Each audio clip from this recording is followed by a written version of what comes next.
The robbers took $200 million and sent it plummeting 10,000 meters into the air. Then the two of them provoked the security guards by pointing their middle fingers at the surveillance cameras. Then they quickly rush to the back of the cabin and jump out of the plane, accelerating in a dive. They're approaching the $200 million in the air, just as the robbers caught up with the money. They each took out their pocket knives. They broke the locks on the banknotes, and the $200 million was spread all over the sky. And then the hijackers went down.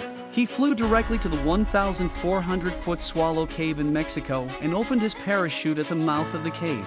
The money landed in a slum next to the cave.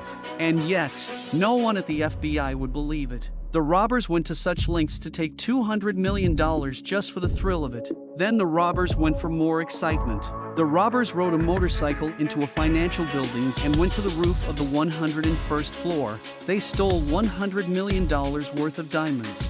Then they rushed out of the building with 1 kilogram of diamonds, and then they gave them to civilians. While the FBI was confused about this, Agent Luke, an FBI trainee, suddenly made a big discovery. Luke concluded that the robbers were chasing some extreme challenge, and that the robbers were accomplishing each challenge while stealing huge amounts of money from banks, and then took the money to help the poor. Luke then learned that a 10-year wave was coming to the coast, so he figured the robbers would head out for the ultimate challenge. And sure enough, the day Luke arrived at the ocean, they were confronted by surfers. Luke decided to disguise himself as an extreme athlete. Luke rushed into the waves with his surfboard and chased the robbers into the 8-step waves. With his determination to die without admitting defeat, Luke was taken to the yacht by the robbers. Then he realized that they were all extreme sports athletes. The leader of the group was the leader of the hijackers, Baldy.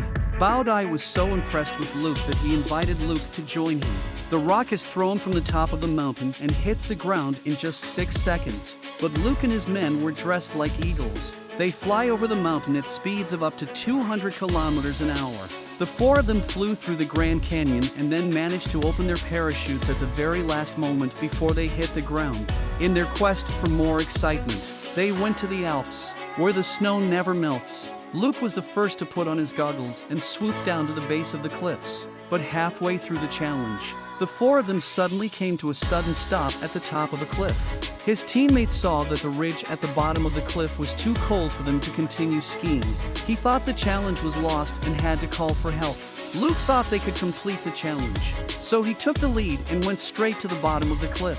His teammates decided to follow Luke to the bottom of the cliff, but the further they went, the more they slid. One of his teammates fell off the cliff when he went sideways on his board. When Luke found out that Baldy was heading to Angel Falls, Luke went after him, ready to arrest him on the spot. 3 men are slowly moving up a 1,000-meter vertical, smooth cliff.